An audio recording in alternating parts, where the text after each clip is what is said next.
지난주에 우리가 순종에 대한 부분에 대해서 같이 나누었습니다. 그리스도인에게 있어서 순종이라는 것은 선택을 해야 될 문제가 아니라 필수적인 과제임을 우리가 살펴보았습니다. 하나님께서 저와 여러분을 이 땅에 보내신 목적이 있다면 우리를 통하여서 하나님의 뜻을 이루고자 함인 줄로 믿습니다. 하나님은 그 목적하심을, 그 계획을 가지고 우리를 이 땅에 보내신 것입니다.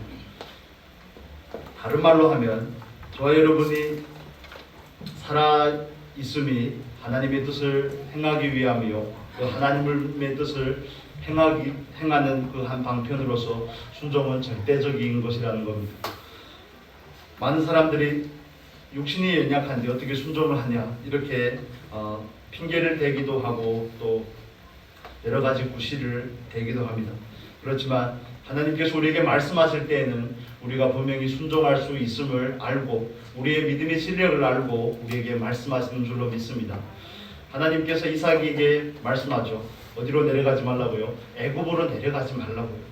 이삭의 마음속에 있는 모든 생각과 뜻을 감찰하시는 하나님께서 그를 저지하고 나선 것입니다. 그에게 애굽으로 내려가지 말라고 하실 때에는 그가 그 말씀을 받을 수 있기 때문에 하신 것입니다. 마치 하나님께서 아브라함에게 창세기 22장에서 말씀하신 것처럼 내 아들 이삭을, 독자 이삭을 번제로 드리라는 그 말씀을 하셨을 때 아브라함의 그 믿음의 실력을 하나님께서 너무나 잘 아시기 때문에 그렇습니다. 저와 여러분에게 적용을 하면 우리들의 삶 가운데 하나님께서 우리에게 깨달음으로 주신 말씀이든지 감동으로 주신 그런 말씀들은, 우리에게 찔림이 되는 그런 말씀들은 우리가 순종을 해야 될 말씀이기도 하고 또 더 나아가서 우리가 순종할 수 있기 때문에 하나님께서 주신 명령인 줄로 믿습니다. 그래서 우리가 하나님의 말씀을 순종할 수 있고 없고 능력의 문제를 따지기에 앞서서 먼저 저와 여러분이 그 포지션이죠. 위치를 바르게 하는 것이 더 중요한 겁니다. 여러분 종종 하나님 앞에서 어떻게 해야 될지를 모르실 때가 있죠. 이 일은 어떻게 해야 되는지, 이 일은 어떻게 진행을 하고 어떻게 풀어가야 되는지에 대해서 잘 알지 못할 때 우리는 하나님 앞에 묻습니다. 물으실 때마다 하나님께서 다 말씀하시던가요? 다 들으셨습니까? 아마 그러지 않을 경우가 훨씬 더 많을 겁니다. 그렇다면 왜 묻습니까? 왜 물어야 됩니까? 묻는다는 것은 그분이 우리의 주인됨을 고백하는 겁니다. 결과가 어떠하든지 결과가 중요한 게 아닙니다. 결과가 중요한 것이 아니라 묻는다는 것 자체는 당신은 내 주인입니다 하는 그 전제가 거기에 있기 때문에 그렇습니다. 그분은 우리의 아버지가 되고 우리의 주인이 되시기 때문에 묻는 겁니다.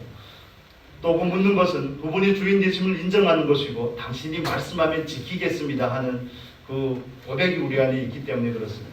물어도 하나님께서 말씀하지 않는 경우가 많은데 그 중에 한 가지 이유는 우리가 순종할 마음이 없기 때문에 하나님께서 대답하지 않으실 때도 많다 하는 그런 생각을 하게 됩니다. 여러분, 우리는 하나님의 말씀에 순종하는 사람들인 줄로 믿습니다. 그분을 주인 삼은 하나님의 자녀입니다. 오늘은 이삭의 삶에 대해서 창세기 26장에서만 기록하고 있는데 그 부분에 대해서 잠깐 나누겠습니다. 마치 이삭의 삶과 아브라함의 삶은 오버랩이 되는 것 같습니다. 마치 이삭의 삶을 기록한 창세기 26장은 창세기 12장과 13장의 내용을 합쳐놓은 것 같은 그런 인상을 줍니다. 아브라함이 흉년이 들었을 때 애굽으로 내려가죠. 애굽으로 내려가서 자기 아내를 누구라고 그럽니까? 누이라고 그러고 애굽 왕 바로에게 내어줍니다. 오늘 본문에서 이삭도 그랄에서 자기 아내를 누구라고 그러죠? 누이라고 그럽니다. 자, 우리 7절의 말씀 같이 보겠습니다. 7절, 26장 7절입니다. 그곳 사람들이 그 아내를 물으매 그가 말하기를 그는 나의 누이라 하였으니 리브가는 보기에 아리따움으로 그곳 백성이 리브가로 인하여 자기를 죽일까 하여 그는 나의 아내라 하기를 두려워함이었더라. 아멘. 애굽으로 내려가지 말라는 명령에는 순종을 했지만 그러나 자기 목숨에 관한 부분에 있어서는 하나님을 온전하게 신뢰하지 못하는 모습을 보여줍니다. 죽을까 하여는 이삭의 생각입니까? 하나님의 생각입니까? 이삭의 생각이죠. 우리들의 육체는 굉장히 이기적입니다. 굉장히 그 이기심의 한 표현이 자기만 사랑합니다. 우리가 아내도 사랑하고 남편도 사랑하고 자녀들도 사랑하는 것 같지만 결정적인 순간이 되면 자기만을 사랑하는 것이 사람의 본성적인 모습입니다. 그래서 이 본문의 말씀을 들으면서 아버지가 아내를 팔았더니 아들도 아내를 팔더라. 그러면서 마치 예전에 한때 유행했던 책이 있죠. 그 가게의 조주를 끊으라 하는 한국에서 엄청 유행했던 책이 있거든요.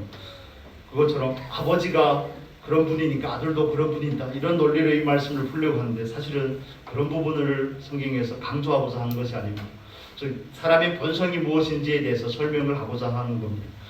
그런 사람이 연약함이 있음에도 불구하고 하나님께서는 그 자신의 연약함 때문에 하나님을 순종하지 못하는 그 백성을 꿋꿋이 지켜내시더라 하는 것을 성경은 우리에게 말씀해 주고 있는 겁니다. 창세기의 말씀은 출애굽한 이스라엘 백성에게 쓰신 말씀입니다.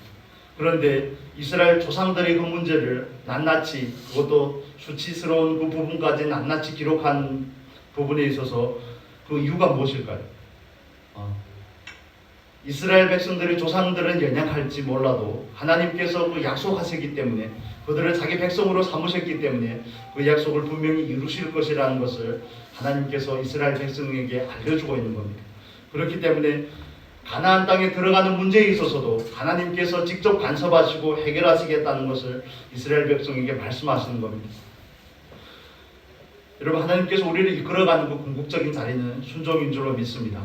하나님께서 우리를 궁극적으로 그 자리까지 이끌어가서 우리가 우리만을 생각하는 그런 존재가 아니라 더 넓혀져서 하나님의 입장에서 모든 것을 바라보고 해석할 수 있는 그 자리까지 하나님은 이끄시기를 원합니다. 우리가 육체를 가지고 있기 때문에 육체를 가지고 이 세상을 살아갑니다. 이 육체는 항상 외적인 환경에 반응을 하죠. 그날로 내려가기 전에는 왜 죽을까 생각을 안 했을까요? 위험한 곳에만 가면 죽습니까? 안전한 곳에 있으면 안 죽나요? 그런 문제가 아니죠. 생과 사의 문제는 하나님께 달려있는 것이지 어떤 자연적인 외적인 조건에 달려있는 것이 아닌 겁니다. 그런데 하필이면 그날로 내려갔더니 거기 가서는 목숨의 위태함을 느끼고 또 하나님 앞에서 거짓을 하게 됩니다. 그리고 모든 거짓은 두려움에서 나옵니다. 거짓은 하나님을 신뢰하지 못하는 마음에서 나옵니다. 우리 안에 근심과 초조함이 있으면 그것이 우리로 하여금 또 다른 죄를 짓게끔 하는 그런 양상을 보여주게 되는 것입니다. 이삭은 그랄에서는 하나님을 의지한 부분도 있지만 또 하나님을 이 부분에 있어서도 인정하지 못한 것 같습니다. 그가 창세기 22장에서는 자기를 하나님 앞에 과감하게 드리더니 여기서는 또 왜 이런 모습을 보일까요? 두 아들이 있는데, 다음 주에 우리가 자세하게 나누겠지만 두 아들이 있는데 하나님의 약속의 말씀을 따라서 순종하는 것이 아니라 자기가 좋아하는 아들을 편애한다든지 아니면 그랄에 내려갔을 때 전혀 믿음이 없는 모습을 보인다든지. 이삭은 이미 생사의 문제를 넘어선 사람이 아닙니까? 그것도 어린 나이에 모리아 산에서 제물로 드려졌던 그 이삭인데 여기서는 왜 이렇게 약한 모습을 보입니까? 아버지가 죽이려고 할 때는 죽음이 두렵지 않다가 그랄에 가니까 거기 사람들이 자기를 죽이는 것은 두렵습니까? 믿음의 분량이라는 게 항상 그렇습니다. 우리가 하나님을 온전히 신뢰하고 하나님을 온전히 바라볼 때는 우리의 믿음이 온전하지만 근심과 염려가 없고 하나님 앞에서 믿음을 지킬 수 있지만, 그렇지만 반대로 우리가 그 시선을 환경으로 돌리면, 외적인 것에 시선을 돌리게 되면 자연스럽게 육체가 우리에게 반응을 하게 되어 있습니다. 우리의 선택은 늘 육체의 반응을 거절하고 그 육체 너머에 있는 우리 안에 있는 하나님의 반응을 물어야 될 줄로 믿습니다. 이것이 더 중요한 겁니다.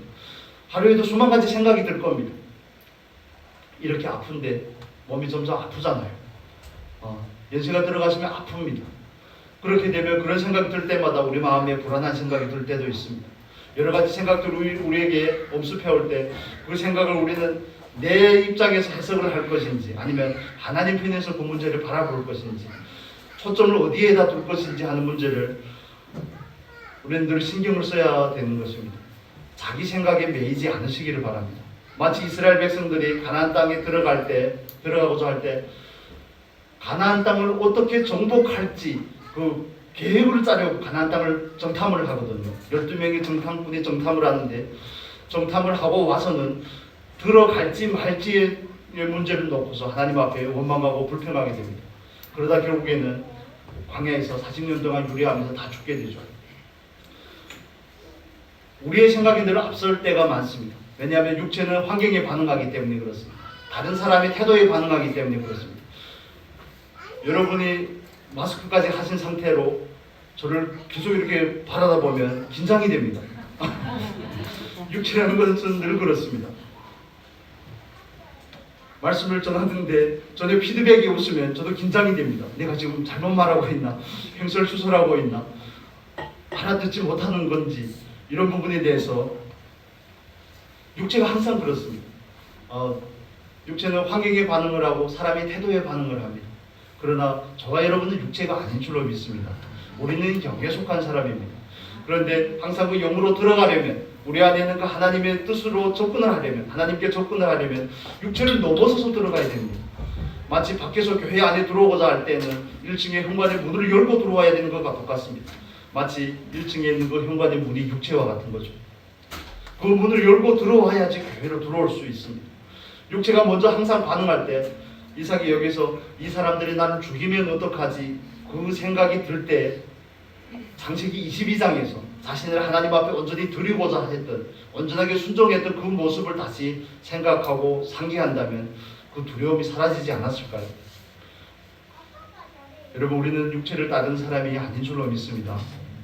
이 부분의 문제에 있어서 아브라함이 자기 아내를 노이라고 속였기 때문에 이삭도 운명적으로 속인 것이 아닙니다. 이 한국이나 중국과 같은 유교의 전통을 물려받은 데 이런 문화를 가진 나라들에서는 이 부분이 굉장히 중요한 부분입니다. 마치 뭔가가 우리에게 밀려 내려온 것 같죠. 대대로 물려지는 것 같은데 그렇지만 성경은 우리에게 다르게 말합니다. 아버지가 죄를 범하였지만 그 죄가 아들에게 미치지 않습니다. 가계의 저주 같은 것 따위는 없습니다.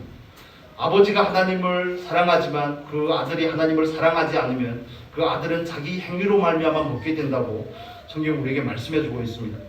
이 부분을 한번 확인을 하고 가겠습니다. 신명기 24장입니다. 신명기 24장 16절의 말씀을 같이 보겠습니다.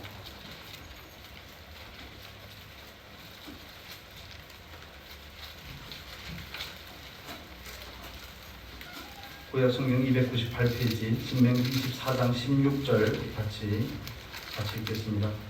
아비는 그 자식들을 인하여 죽임을 당치 않을 것이요 자식들은 그 아비를 인하여 죽임을 당치 않을 것이라.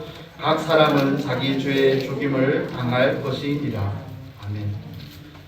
이 말씀을 에스겔서에 가면 아비가 신포도를 먹었는데 아들의 입이 시겠느냐 이렇게 다른 식으로 풀어서 해석을 하는 겁니다. 그래서 아브라함이 범했던 죄를 이삭이 범한다는 것은 죄의 본성을 똑같이 가지고 있음을 의미하는 겁니다. 그렇다고 그 죄가 유전이 되었다든지 죄가 전가가 되었다든지 그런 의미를 나타내는 것은 아닙니다. 저와 여러분은 각자 하나님 앞에 서는 줄로 믿습니다. 우리 각자 하나님 앞에 행한 대로 그 결과로 하나님 앞에 서는 것입니다. 그래서 다른 말로 하면 우리뿐만 아니라 자녀들이 하나님 앞에서 온전히 서기를 원한다면 어떻게 해야 될까요? 자녀들이 하나님 앞에 설 수 있게끔 도와주는 게 저와 여러분이 해야 될 역할인 줄로 믿습니다.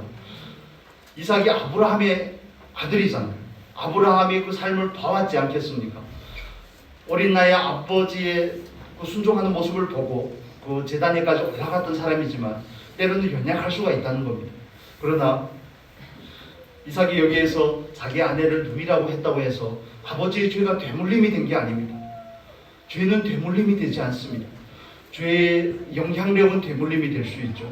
저 같은 경우에 예를 들면 저희 친할아버지는 좀 신기가 있으셨습니다. 그래서 남의 묘자리도 봐주고 풍수지리도 봐주고 저는 그래서 예수를 믿기 전에 그런 마음이 항상 초조했습니다.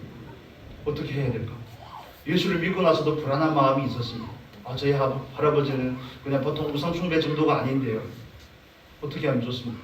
그러나 저도 가게의 저주가 그러면 어떤 이런 교육을 처음에 받았고 그렇게 공부를 했기 때문에 떨리는 겁니다. 괜히. 또 하나님께서 3, 4대까지 벌을 준다고 그러는데 내 아들 때까지도 저주가 내려가면 어쩔지 않은, 그게 유교라는 건 문화의 옷을 입고 성경 말씀이 왜곡이 되었기 때문에 그렇습니다. 하나님은 각각의 영혼에게 공평하신 하나님인 줄로 믿습니다. 여러분이 하나님 앞에 온전히 서는 것도 중요하지만 여러분의 후손들이 하나님 앞에 온전하게 서는 것이 중요한 겁니다.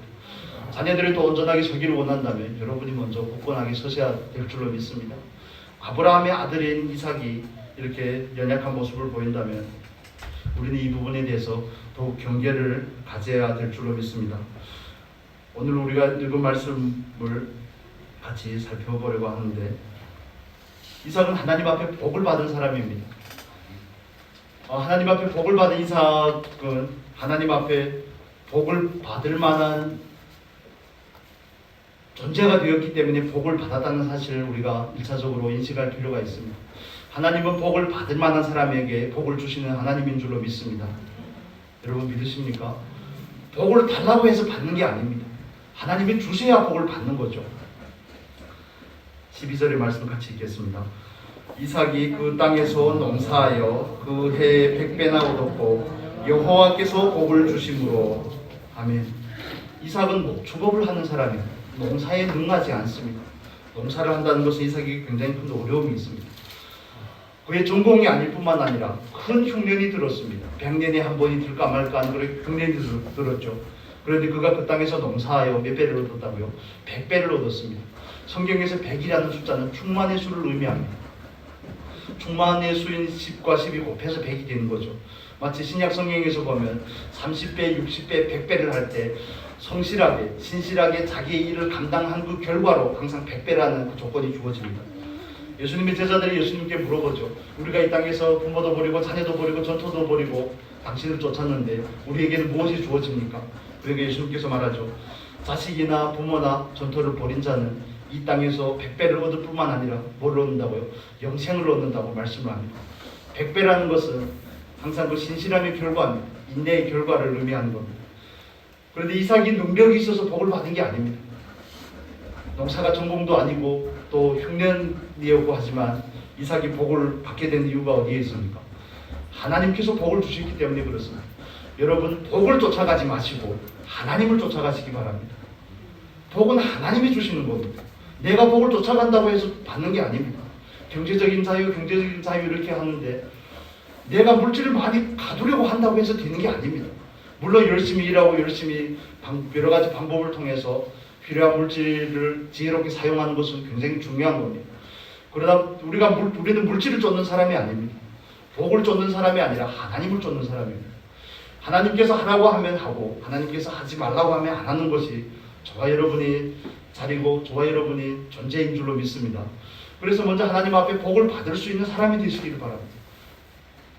그랄에 있든 비성공이든 흉년이 되었든 이런 게 전혀 중요하지 않습니다. 이삭에게 있어서 이삭에게 가장 중요한 것은 무엇입니까? 하나님께서 이삭에게 복을 주기로 작정을 하셨다는데 큰 포인트가 있습니다. 왜냐하면 이삭은 하나님께 순종하는 사람이니까. 하나님은 악인과 선인에게 의로운 자에게 비와 햇빛을 주십니다. 물과 공기도 주시죠. 그렇지만 하나님께서 특별히 복을 베푸시는 사람들은 그 복 받을 만한 이유가 있음을 성경은 우리에게 반복해서 말해주고 있습니다. 예를 들면 신명기 28장과 같은 경우죠. 하나님의 말씀에 순종을 하면 그 복에 대해서 열거를 하고 불순종하면 또 그 받는 결과에 대해서 열거를 합니다. 하나님께서 불순종의 결과를 말씀하시는 것은 이스라엘 백성이 하나님 앞에 순종하기를 바라는 마음에서 그렇습니다. 여러분 자녀들을 혼날 때 이걸 하면 혼난다 이렇게 말할 때 무슨 뜻을 포함하고 있습니까? 그걸 하면 혼내겠다의 목적이 있습니까? 아니면 그걸 하지 말라의 목적이 있습니까? 하지 말라는 데 목적이 있죠. 여러분 그렇게 협박을 안 해보셨나 보네요. 하지 말라고 할 때는 하라에 초점이 있는 겁니다. 그래서 창세기 말씀을 통해서 이스라엘 백성들에게 하나님께서 하시고자 하는 말씀은 이스라엘 백성의 조상들이 하나님 앞에서 얼마나 순종적인 삶을 살았는가를 모델로 보여주기를 원하시는 겁니다. 그래서 하나님께서도 그들을 하나님 앞에 복받는 자녀로 또 하나님 앞에 순종하는 사람으로 이끌어 가시고자 한다는 것을 말씀해 주고 있습니다.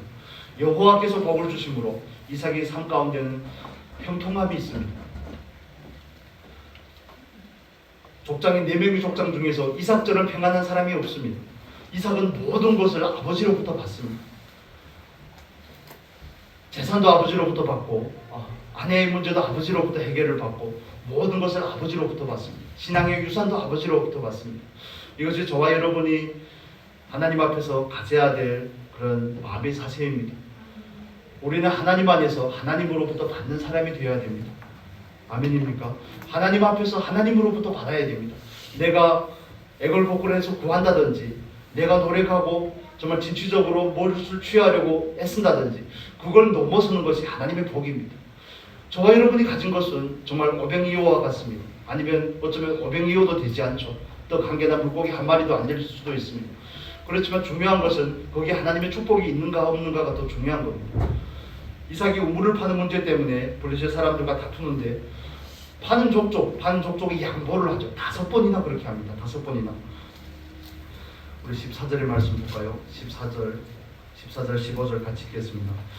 양과 소가 떼를 이루고 노복이 심이 많으므로 블레셋 사람이 그를 시기하여 그 아비 아브라함 때에 그 아비의 종들이 판 모든 우물을 막고 흙으로 메웠더라. 사돈입니까? 사촌입니까? 땅을 사면 배가 아프다더니 이삭이 와서 잘 되는 꼴을 봐주기가 힘들었던 모양입니다. 아마도. 그리고 그들이 시기하여서 아브라함 때에 팠던 그 우물, 이삭이 처음에 팠던 우물은 아버지가 팠던 우물입니다. 이삭이 모든 것은 아버지로부터 물려받는 겁니다. 방금 말씀드린 것처럼 유산도, 아내도, 우물도, 살아갈 수 있는 모든 역경과 환경도, 믿음도 모두 다 아버지로부터 온 겁니다. 그런데 그가 우물을 팠을 때 블레셋 사람들이 그 우물을 메우게 됩니다. 그리고 또 그에게 뭐라고 그럽니까? 이제 블레셋을 떠나라고 말합니다. 여기서 머무르지 말고 떠나라고 그럽니다. 저는 16절의 말씀을 보면서 이삭에 대해서 좀 의문을 품게 되었습니다. 16절 볼까요? 16절에 보면 아비멜렉이 이삭에게 이르되 내가 우리보다 크게 강성한 즉 우리를 떠나가라. 강성하다면서요. 이삭은 한 족장에 불과하고 블레셋은 도시국가지만 한 나라인데 이삭이 블레셋보다 강성한데 왜 그 땅을 떠나야 됩니까? 이게 싸우면 이길 수 있는데 왜 떠나야 됩니까? 저는 그래서 이 이삭이 좀 불편했습니다. 이길 수 있는데 왜 양보를 하고 떠나야 되죠? 어쩌면 우리가 세상의 그 논리에 너무 익숙하기 때문에 그렇습니다. 하나님을 떠나서 이 세상의 법칙은 힘의 논리로 다스리고 지배되는 것입니다. 그렇기 때문에 이 세상에서 이삭과 같이 이렇게 항상 양보하는 사람은 어떤 사람입니까? 모자란 사람입니다. 없인 여김을 받기에 딱 좋은 사람입니다. 정말 벌레도 밟으면 꿈틀한다고 뭔가를 모시는 액션을 취해줘야지 다시 괴롭히지 않을 텐데 이삭은 정말 바보 천치 같습니다. 파면 메우고 우물을 파면 또 메우고 그러면 또 다른 데 가서 파고 힘도 가지고 있는데요. 자기가 더 능력 있고 더 강성한데도 말입니다. 이삭의 이 모습 속에서 우리는 예수님의 그림을 보게 됩니다. 십자가에 달리신 그 예수님, 십자가에서 얼마든지 내려오실 수 있는 예수님, 하늘에 있는 12영이나 되는 천사들을 불러서 그들을 로마를 아예 그냥 송두리째 뿌리 뽑을 수 있는 그 예수님께서 십자가에 묵묵히 달리시는 그 모습, 하나님께 순종하기 때문에 그러지 않을까요? 이삭도 하나님 앞에서 살아가기 때문에 우리가 생각하기에 우물 하나를 양보하는 것쯤 이렇게 생각할지 모르겠지만 우물은 그들에게 있어서 삶의 전부입니다. 양이 있으면 뭐하고 또 소가 있으면 뭐하겠습니까? 마실 물이 없는데. 그런데 이삭은 이 부분에 있어서 자기의 힘이 있음에도 불구하고 저항하고 이길 수 있는 힘이 있음에도 불구하고 양보하고 떠납니다. 이것이 예수 그리스도의 모습입니다. 예수 그리스도의 모형으로서 이삭은 우리에게 이 모습을 보여주고 있습니다. 예수님께서 십자가에서 베드로전서에서 말씀하는 것처럼 제가 읽어드리겠습니다. 베드로전서 2장 23절의 말씀에 보면 욕을 받으시되 대신 욕하지 아니하시고 고난을 받으시되 유업하지 아니하시고 오직 공의로 심판하시는 자에게 부탁하시며 예수님의 모습입니다. 욕을 받으실 때 대신 욕하지 아니하시고 또 고난을 받으실 때 어떻게 한다고요? 거기에 대해서 위협하지 아니하시고. 그렇다면 우리들의 삶 가운데서 이 문제를 다시 점검을 할 필요가 있습니다. 여기에서 가장 전제가 되는 문제는 여러분은 하나님께서 여러분에게 복을 주신다는 것을 믿느냐 하는 겁니다. 여러분 과연 믿으십니까? 양보하는 것이 지는 것이라고 생각하지 않습니까? 이 세상은 그렇게 생각을 합니다. 어떻게 하든지 경쟁을 하라고요. 어떻게 하든지 머리가 되라고요. 어떻게 하든지 높은 곳으로 올라가라고요. 많이 끌어모으라고요. 자기 힘을 키우라고요. 자기를 개발하라고요. 어떻게 하든지 그 누구보다 위에 서야 된다고 이렇게 세상은 우리에게 학교에서부터 시작해서 등수를 매기고 순번을 매기고 어떻게 하든지 성공하라고요. 하나님이 없으면 성공이 뭔 소용이 있습니까? 하나님이 없으면 가는족족 우물을 판다고 하면 또 어쩌겠습니까? 하나님과 연관이 없는데요. 하나님이 떠난 삶에는 진정한 축복이 없다는 것을 우리는 믿어야 될 줄로 믿습니다. 양보하고 쫓겨난다 할지라도 하나님과 함께하니까 이삭의 삶에 복이 있는 겁니다. 이삭은 하나님께 복을 받은 사람입니다. 그는 예수 그리스도의 마음을 가지고 있는 사람입니다. 양보하는 일이 쉽지가 않죠. 남의 것을 빼앗아서 착취해서 빼앗아 또 부족할 판인데 양보를 한다니요. 이 세상에서 일어나고 있는 모든 전쟁들의 그 배후에는 뭐가 있습니까? 거긴 다 이기심이 있는 겁니다. 지지 않으려고 하는 그 욕망이 거기에 있는 겁니다. 자기 유익을 취하고자 하는 그런 게 있는 겁니다. 우크라이나하고 러시아하고 전쟁을 봐도 그런 양상도 우리는 바로 알 수가 있습니다. 여러분은 양보하는 사람입니까? 여러분은 지는 사람입니까? 이 부분에 있어서 기독교 신앙은 우리에게 역설적인 면을 우리에게 보여주고 있습니다. 살고자 하면 어떻게 해야 됩니까? 죽어야 됩니다. 얻고자 하면 어떻게 해야 됩니까? 버려야 됩니다. 얻고자 하면 버려야 되는 겁니다. 이삭이 버렸더니 하나님께서 더 많은 것을 줍니다.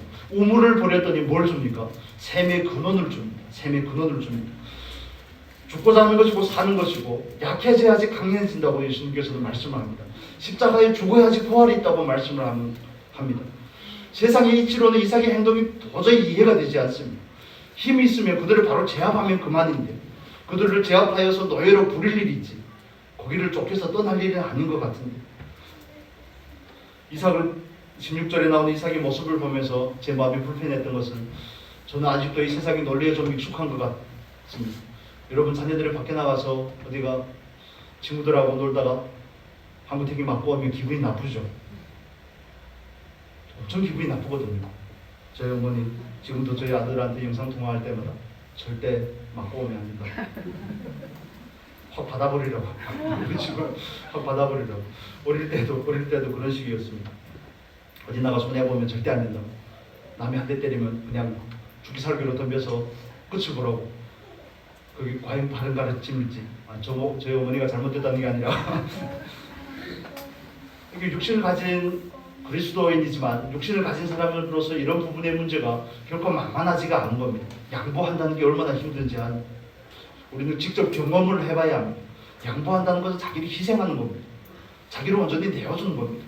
마치 예수님께서 십자가에서 그러셨듯이 자기를 온전히 내어준 겁니다. 빌립보서 2장에서 말씀하는 것처럼 자기를 비워 종의 형체를 가지사 이 땅에 오셨다고 말씀을 하죠. 양보가 중요한 것이 아니라 양보하기까지의 그 마음의 가짐이 있어야지 그 결과를 얻을 수 있습니다. 그렇다면 맡기만 하고 가만히 있어야 되냐? 그런 논리를 말하는 것이 아닙니다. 여러분 우리는 세상과 싸우는 사람이 아니라 세상보다 우위에 있는 사람이 될 수 있기를 바랍니다. 세상을 넘어서 세상을 다스릴 수 있는 사람이 될 수 있으면 좋겠습니다. 이삭은 양보하는 것이 그들에게 우물 때문에 다투지 않는 것이 그들과 화평하는 것이 자기가 해야 될 일이라고 생각하기 때문에 자기의 강성함이 있지만 자기의 힘이 있지만 그것을 감추고 떠나는 겁니다. 이삭의 모습 가운데서 우리는 마태복음 5장 9절의 말씀을 연상하게 됩니다. 마태복음의 말씀을 잠깐 보겠습니다. 팔복의 말씀 중에서 마태복음 5장 9절이죠.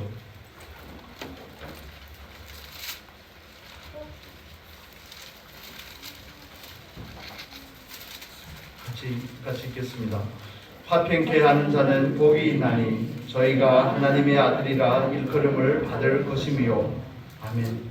화평케 하는 자는 복이 있나니 저희가 하나님의 아들이라 일컬음을 받을 것이며 하나님의 아들은 화평이라는 삶의 열매가 드러나게 되어 있습니다. 예수 그리스도께서 하나님과 우리의 사이에 화목을 가져다 선물로 주셨기 때문에 저와 여러분이 이 땅에 살아가면서 화평의 삶을 살아가야 될 줄로 믿습니다. 이삭의 목적은 다투지 않음에 있습니다.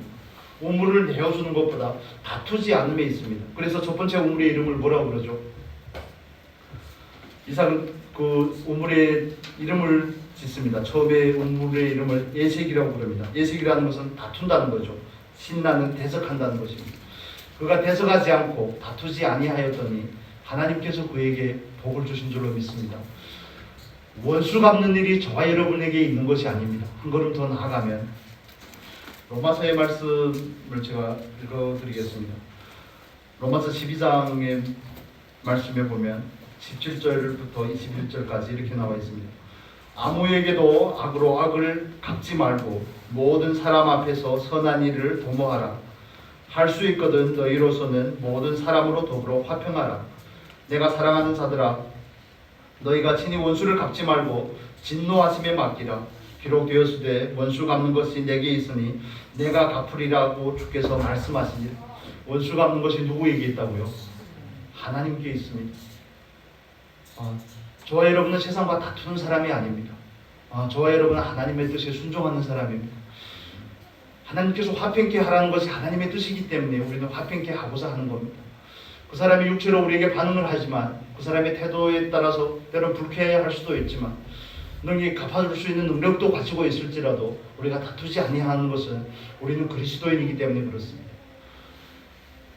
우리가 그들에게 양보하고 손해보는 것처럼 여겨질지 모르지만 하나님께서 그 사실을 보고 있다는 사실이 저와 여러분에게 큰 위안이 되는 줄로 믿습니다. 내어주는 것이 마치 손해보는 것 같지만 하나님께서 그것을 갚아주신다는데 더 큰 축복이 있습니다. 우리 누가복음의 말씀 볼까요? 누가복음 6장입니다. 누가복음 6장 38절입니다.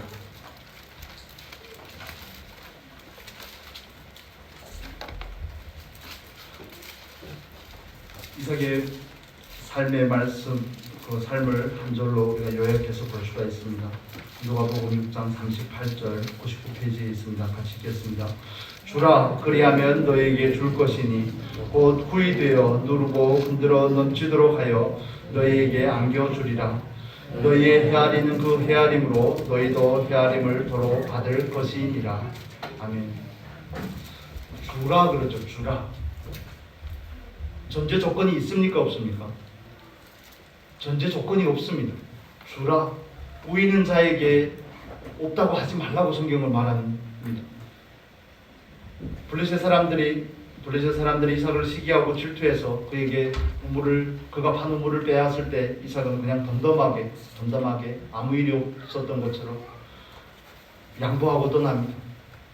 이삭에게 우물은 없지만 이삭과 함께 하시는 하나님이 있음을 이삭은 알고 있는 겁니다. 그가 그렇게 주었더니, 그렇게 양보했더니 그는 우물 대신에 뭘 얻게 됩니까? 샘의 근원을 얻게 됩니다. 그리고 또 그에게 넓은 장소를 하나님께서 허락을 하십니다.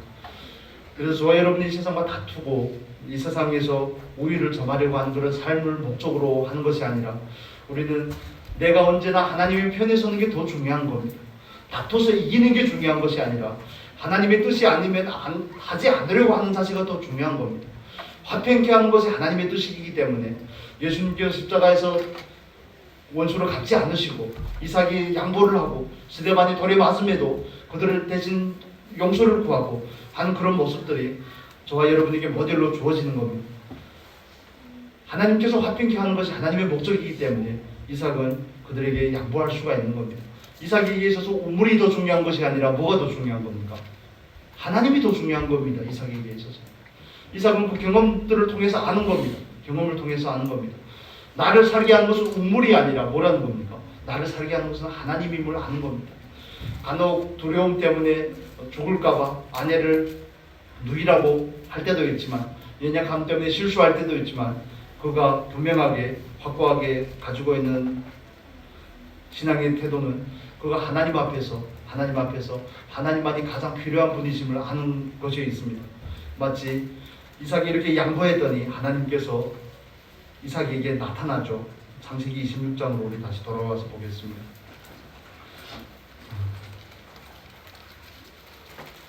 (26장) 23절에서 25절까지 24절까지만 읽겠습니다. 이삭이 거기서부터 부엘세바로 올라갔더니 그 밤에 여호와께서 그에게 나타나 가라사대 나는 네 아비 이스라엘의 하나님이니 두려워 말라. 내 종 아브라함을 위하여 내가 너와 함께 있어 내게 복을 주어 내 자손으로 번성케 하리라 하신지라. 아멘. 마치 창세기 13장에서 아브라함이 자기 조카 롯에게 좋은 땅을 양보했을 때 하나님께서 아브라함에게 나타나서 하셨던 말씀과 똑같죠. 너는 동서남북으로 바라보라. 네가 보는 모든 땅을 내가 너에게 주겠다고 하는 겁니다. 어찌 보면 우물의 사건을 통해서 또 창세기 13장에서 나오는 그 아브라함과 롯의 다툼 가운데서 하나님은 아브라함을 달아보고 또 이삭을 달아보는 것이 아닌지 또 모르겠습니다. 양보했더니 하나님께서 오히려 그 편이 되어주신다고 말씀을 하십니다. 여러분, 저와 여러분의 삶의 결론은 여러분이 가진 능력이 있는 것이 아닙니다. 지혜에 있는 것이 아닙니다. 이 세상을 살아가기에 익숙한 그런 처세의 기교에 있는 것도 아닙니다. 인간관계에 있는 것은 더더욱 아닙니다. 돈에 있는 것은 더더욱 아니죠. 가장 중요한 포인트는 어디에 있습니까? 하나님이 여러분이 편이냐에 있습니다. 하나님은 과연 여러분의 편이 맞습니까? 하나님께서 우리의 편이라면 우리도 하나님의 편이 되어야 될 줄로 믿습니다. 하나님께서 우리를 사랑하셔서 우리가 하나님을 사랑한다면 이것은 상호적인 관계 가운데 있어야 되는 겁니다. 하나님을 여러분 가까이 하시고 하나님 편에 늘 서시기를 바랍니다. 그러면 하나님께서도 여러분의 편에 서실 줄로 믿습니다. 여러분이 하나님과 동행하셔야지 하나님께서도 여러분과 동행을 하십니다. 우리가 하나님과 함께 하고자 해야지 하나님께서도 우리에게 함께 하시고 우리에게 자신을 나타내 주실 줄로 믿습니다. 흉년이 중요한 게 아닙니다. 우물을 빼앗긴 게 중요한 게 아닙니다. 그걸 더 넘어서서 그런 와중에도 하나님께서 이삭의 편이라는데 이삭의 진정한 복이 있습니다. 그의 복은 농사의 100배를 얻은 것이 복이 아닙니다. 그의 복은 그가 하나님 앞에서 복을 받을 만한 사람이 되었음이 이삭에게 주어진 복입니다. 이건 존재의 문제입니다. 여러분, 하나님 앞에서 복 받기를 원하신다면 여러분이 받을 만한 사람이 되시기를 바랍니다. 여러분이 그릇을 키우시기를 바랍니다. 또 하나님께서 마음껏 보실 수 있도록. 그래서 저는 존 웨슬리 목사님이 했던 그 설교의 한 부분을 굉장히 좋아하는데, 그분이 설교를 하시면서 여러분 부자가 되십시오. 정말 돈을 많이 버십시오. 그리고 돈을 많이 저축하십시오. 그 다음 세 번째가 뭘까요? 그 돈을 하나님을 위해 다 쓰십시오. 1번, 2번은 좋은데 3번은 별로 마음에 안 들죠. 하나님께서 이삭에게 준 진정한 복은 이삭이 하나님 앞에서 복을 받을 만한 존재가 되었다는 데 있습니다. 여러분도, 저와 여러분도 하나님 앞에서 복을 받을 만한 사람이 되시기를 바랍니다. 복을 쫓아가고 성공을 쫓아가는 게 아닙니다. 성공이 우리에게 오는 겁니다. 하나님이 주시는 겁니다. 우리가 낮추면 하나님께서 때가 되면 우리를 높이는 겁니다. 높아지자고 정말 별 용을 다 쓰지만 하나님께서 허락하지 않으시면 아무것도 안 됩니다. 하나님 앞에서 정말 받을 수 있는 그릇이 준비된 여러분이 될 수 있기를 예수님의 이름으로 축복합니다. 그리고 이삭에게서 진정한 복은 그 어떤 환경 가운데서도 하나님께서 이삭의 편이라는 데 있습니다. 인생의 진정한 목적은 하나님을 얻는 데 있습니다. 다른 것을 얻는 게 목적이 아닙니다. 말씀을 자꾸 찾아 미안한데 한 절만 더 보겠습니다. 전도서 9장 11절의 말씀입니다. 전도서 9장 11절.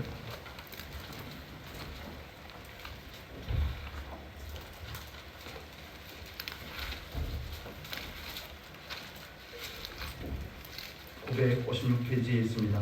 전도서 9장 11절. 우리 같이 읽겠습니다. 내가 돌이켜 해 아래서 보니 빠른 경주자라고 선착하는 것이 아니며 유력자라고 전쟁에서 승리하는 것이 아니며 지혜자라고 식물을 얻는 것이 아니며 명철자라고 재물을 얻는 것이 아니며 기능사라고 은총을 입는 것이 아니니 이는 시기와 우연히 이 모든 자에게 임함이라. 아멘. 아멘. 빠른 경주자라고 해서 먼저 도착하는 것이 아니라고 말씀을 합니다. 지혜자라고 해서 식물을 얻는 게 아니라고 말하죠. 기능이 있다고 해서 은총을 입는 것이 아니라 모든 것은 누구에게 있다는 겁니까? 그 시와 때를 주관하시는 하나님께 있다는 겁니다. 하나님의 편이 되는 것이 저와 여러분에게는 더 큰 과제입니다. 늘 하나님의 입장에서 생각하고 하나님의 입장에서 문제와 환경과 상황을 바라보고 하나님의 마음을 더 먼저 헤아리고자 하는 것이 저와 여러분의 신앙의 올바른 목적이 되면 좋겠습니다. 내가 생각했을 때 두렵더라 이런 거 말고요. 내가 생각하니까 걱정이 되더라. 내가 생각하는 거 말고요. 내가 보니 그들에게 있어서 나는 메뚜기와 같더라 이런 거 말고요. 그들에게 밥과 같더라 이런 거 말고요. 내 생각을 넘어서서 하나님의 마음과 하나님의 생각이 무엇인지, 과연 나는 지금 하나님의 편에 있는지, 이런 부분에 대해서 더 깊이 묵상할 수 있기를 바랍니다. 이삭의 복은 복을 받을 만한 사람이 되었다는 데 복이 있습니다. 하나님께서 말씀하실 때 순종할 수 있다는 데 복이 있습니다. 이삭의 복이 있습니다. 이삭에게 복은 그가 어디 가든지 하나님이 그와 함께 한다는 데 복이 있습니다. 초막이나 궁궐이나 중요하지 않은 겁니다. 다윗의 삶을 통해서 우리가 너무 많이 봐서 익숙한 거죠. 그는 왕궁에 있든지 광야에 있든지 아무 이상이 없습니다. 그런데 때론 저를 봐도 때론 초조할 때가 있습니다. 하나님께서 은혜를 주시고 할 때면 환경이 좀 환경이 순탄해 보일 때는 초조하고 걱정이 안 되지만 때로는 그 마음이 흔들릴 때가 있습니다. 그것은 여지없습니다. 여지없이 그 시선이 하나님께가 있지 않고 세상을 향해 있기 때문에 그렇습니다. 베드로가 예수님께서 무리로 걸어오라고 할 때 예수님의 말씀만 듣고 예수님만 바라보고 가면 갈 수 있습니다. 그런데 그 시선이 풍랑을 바라보고 바닷물을 바라볼 때 그는 거기에 빠질 수밖에 없는 것이죠. 사실 신앙의 원리는 간단합니다. 신앙의 원리는 간단합니다. 간단하고 정말 명료한 겁니다. 그렇지만 우리가 거기에 너무 군더더기를 붙이다 보니까 가장 핵심적인 부분들을 놓치고 있는 겁니다. 여러분, 우리의 삶은 이 세상에서 성공하고 성취하고 뭘 이루는 게 목적이 아닙니다. 우리는 내가 언제나 하나님의 편에 있는가 하는 것을 살피는 것이 저와 여러분의 존재의 의미이고 목적인 줄로 믿습니다. 우리가 하나님 앞에서 뜻에 순종하고자 하면 때가 되면 하나님께서 높이신다는 거예요. 가난한 자를 부하게 하시는 또 하나님이십니다. 또 약한 자를 또 강하게 하고 낮은 자를 높이시는 것도 하나님이신 줄로 믿습니다. 그래서 하나님께서 이삭에게 진정하게 준 복은 이삭은 우물을 소유하지 못했을지 모르지만 빼앗겼으니까요. 처음에는 우물을 소유하지 못했을지라도 그는 하나님을 소유하고 있는 사람이었어요. 여러분도 하나님을 소유할 수 있기를 바랍니다. 그러면 어디든지 두렵지 않습니다. 제가 저희 경험을 여러분에게 자주 말씀을 드리지만 처음에 북경에 가고 중국에 갈 때는 많이 초조했습니다. 걱정이 되었습니다. 모든 환경이 살아가기에는 여건이 확실하지 않기, 물론 돈이 많으면 살 수 있습니다. 그런데 그런 부분의 문제가 해결이 되지 않으면 전혀 살 수 없는 것입니다. 모든 것이 환경이 여의치 않습니다. 그럼에도 불구하고 하나님께서 살게 하시더라는 것이 살아본 저의 경험이고 결론이고, 그 다음에 어떤 배짱이 생기는지 아십니까? 어디 가든지 살겠구나. 하나님이 나를 어디에 가라고 하면 갈 수 있겠구나 하는 그 배짱이 생기는 겁니다. 하나님을 이삭에게 주고자 하는 겁니다. 그 아래에 있든지 평년을 만났든지 그걸 넘어서서 우물을 자기가 팠든지 양보했든지 이런 외적인 것이 중요한 것이 아니라 하나님께서 함께 하시면 하나님께서 그에게 복을 주실 수 있고 또 그가 하나님의 편이라면 하나님도 그의 편이 되어주신다는 것을 깨닫게 하시는 거죠. 하나님께서도 오늘도 저와 여러분의 삶 가운데 그 일을 하고 계시는 줄로 믿습니다.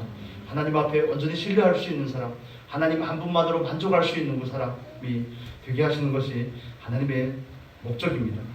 우리가 영적인 비유로 한 가지만 살펴보면 이삭이 우물을 얻었다는 것은 곧 하나님을 얻었다는 것을 의미합니다. 말씀을 찾기 힘드니까 제가 읽어드리겠습니다. 예레미야서 2장 13절의 말씀에 보면 이렇게 말합니다. 내 백성이 두 가지 악을 행하였나니 곧 생수의 근원된 나를 버린 것과 스스로 웅덩이를 판 것이라고 이렇게 말씀을 합니다. 성경에서 우물, 생수의 근원은 하나님을 의미합니다. 주보의 말씀에도 있죠. 이번 주 요절의 말씀에도 생수, 샘물 이런 것은 하나님과 성령의 임재를 상징하는 것입니다. 그래서 이삭이 가는 곳마다 우물을 파서 우물을 얻었다는 것은 이삭은 하나님을 얻었음을 의미하는 겁니다. 그래서 여러분도 언제 어디에서 무엇을 하든지 늘 하나님 편에 서시고 하나님을 얻을 수 있는 귀한 은혜가 있기를 바랍니다. 하나님이 있는 인생은, 하나님이 동행하고 함께하는 인생은 복된 인생입니다. 그러나 하나님이 없이 아무리 잘 된다고 해도 그 하나님 앞에 저주받게 되지 않습니다. 많이 가진 게 축복이 아닙니다. 하나님과 함께하는 것이 축복입니다. 강성한 게 축복이 아닙니다. 100배를 얻는 게 축복이 아닙니다. 지위가 높아지는 게, 건강한 게 축복이 아닙니다. 솔로몬이 많은 것을 가지고 몸이 건강하니까 뭘 합니까? 천명의 처첩을 둡니다. 우선 숭배에 빠지게 됩니다. 아무리 좋은 이름을 가지면 뭐하겠습니까? 하나님께서 아무리 좋은 이름을 지어주면 뭐하겠습니까? 이름답게 살아내지 못하는데, 가장 중요한 것은 하나님께서 과연 그의 편인가? 하나님께서 과연 우리 편인가 하는데 있는 줄로 믿습니다. 이삭이 하나님을 얻었듯이 정말 여러분도 하나님을 얻으실 수 있기를 예수님의 이름으로 축복합니다. 기도하겠습니다. 거룩하신 하나님 감사합니다. 우리도 이삭과 같이 하나님 앞에서 하나님의 복을 받을 수 있는 존재가 될 수 있도록 인도하여 주시옵소서. 아버지, 우리의 그릇을 넓혀 주시옵소서. 아버지, 우리가 더 넓혀져서 하나님 앞에 온전한 통로가 될 수 있기를 원합니다. 아버지, 우리가 육신대로 반응하지 않게 하시고 하나님의 뜻을 물으며 하나님 뜻 가운데 화평하는 자로서의 책임을 다할 수 있도록 성령께서 우리를 주장하시고 인도하여 주시옵소서. 아버지, 우리가 이삭이 우물을 통해서, 이 사건들을 통해서 결국에는 하나님을 얻게 되었던 것처럼 우리도 하나님을 얻을 수 있는 인생이 되게 하시옵소서. 늘 하나님의 편이 된 우리의 복된 삶이 되게 하시고 하나님의 영광을 드리는 귀한 은혜가 있게 하여 주옵소서. 감사하며